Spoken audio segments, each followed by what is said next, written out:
that big, beautiful ocean. It's quite clean, green, and oh so very pristine. And it's what people pay thousands of dollars to come to this country for. But to me, it's a barrier. To me, it signifies that I'm on an island. That this is technically kind of a prison.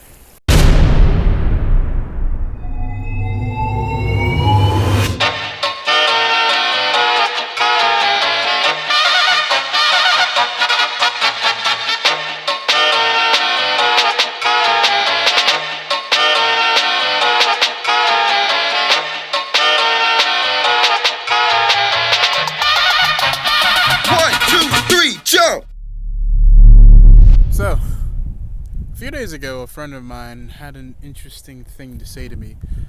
We were at an event, we were talking about how I moved away to South America, and I was wearing a little pin, and that represented that. And they were like, "Oh, you're a traitor." And she said it jokingly, and I didn't take offense to it, but at the same time, I can't say I didn't think about it, because obviously that's why I'm making a video. You saw the title, you know what this is about.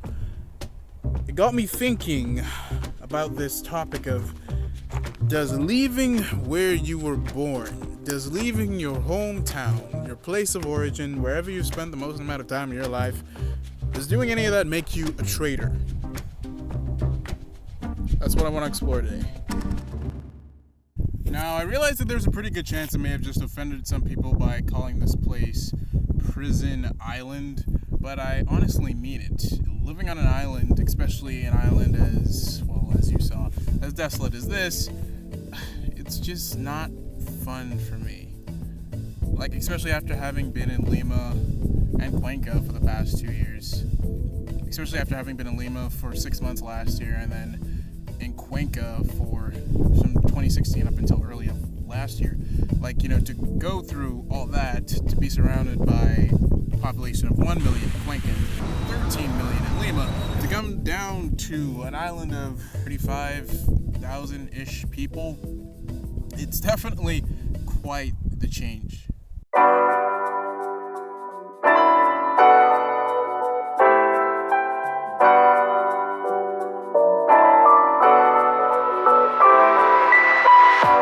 Now, don't get me wrong, I totally realize that there are people who love the Bahamas, people who are from the Bahamas or who have visited the Bahamas.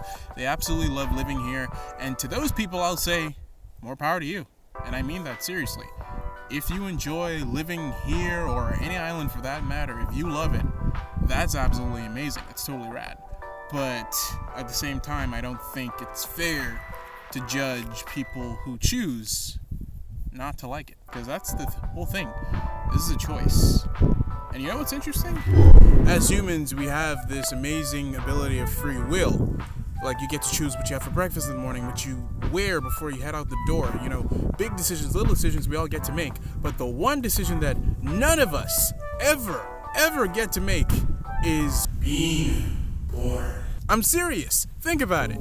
Your parents, however they met, they had you. Whether it was a surprise to them or something that they planned, the point is they had you and you had absolutely nothing to do with it. You had no say in the matter whatsoever. And not only do you have no say in the fact that you exist today, but you also have no say basically for at least 18 years of your life. You know, in most cases, by the time that you turn 18, you're then considered an adult. Technically speaking, you can do whatever you want at that point. Legally. But the whole thing is that you don't get any say in the fact that you're born, and you don't get any say in that early part of your life. And that, of course, includes where you're born and where you grow up. For most kids, they have absolutely no say in the matter. And so, when it comes to wherever you're born and wherever you end up growing up, the fact that you have no say in the matter means that when you do reach an age where you can finally decide where you want to live, I think that's where this whole argument really comes into place. When you get to choose where you move to, wherever you consider to be your home, I think it's at that point where you then can be reasonably considered, to be a traitor. Since we don't get to choose where we're born and we don't get to choose where we grow up, is it really valid to say that someone is a traitor if they choose to move away from their hometown?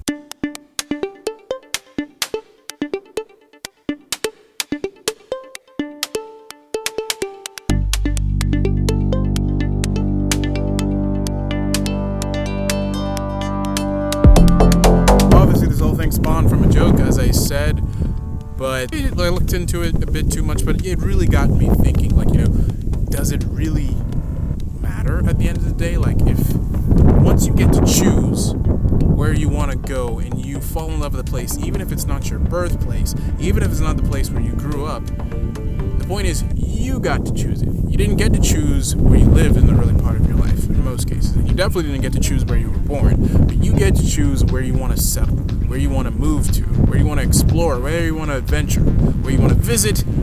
Regardless of what your motivation is, the point is you want to change locations, and that is a choice that you are making. And to that I say, congratulations. You have some people who never leave their hometown. They never leave their home state, or maybe their home island or home country. Whatever the case is, they never really cross the border.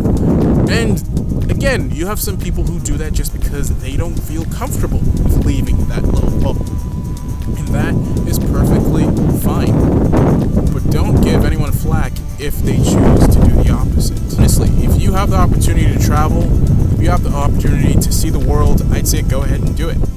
It really is an adventure, an amazing adventure, and it's something that can only be described by experiencing it. Like, I've created vlogs talking about how much I love Cuenca. I've created vlogs about how crazy the traffic is in Lima, and I've shown these amazing places. And even though a lot of you have told me, like, how great these places look, that really doesn't do them justice. Like, being there, experiencing it for yourself, to me, that is what makes traveling so amazing.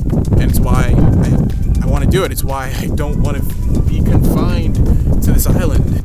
Like, for those who love it, that's absolutely fine. But for someone like me, it's just, look, listen to that. Do you hear it? Silence. Utter silence. It's peaceful, it's tranquil, definitely, but it's too quiet for me. Yeah, when it comes to living on an island, it's not easy. Like I said before, remember that ocean? I said it was a prison, it's because it's a barrier. Like, the only way to get off this island is if you have a boat or an airplane. If you live in a place like the United States, for example, hop in a car, you can travel literally thousands of miles. Here you hop in a car, you can travel less than 100. And once you do that, literally 100 times, it gets kind of boring. And if there's no new life surging into the island, all you're left with is nothing. Nothing! That's why one of my greatest adventures here on this island is hopping on this bike and just riding around. And it's fun and all, but can I do this for the rest of my life and be entertained? I doubt it. I really doubt it. Wow.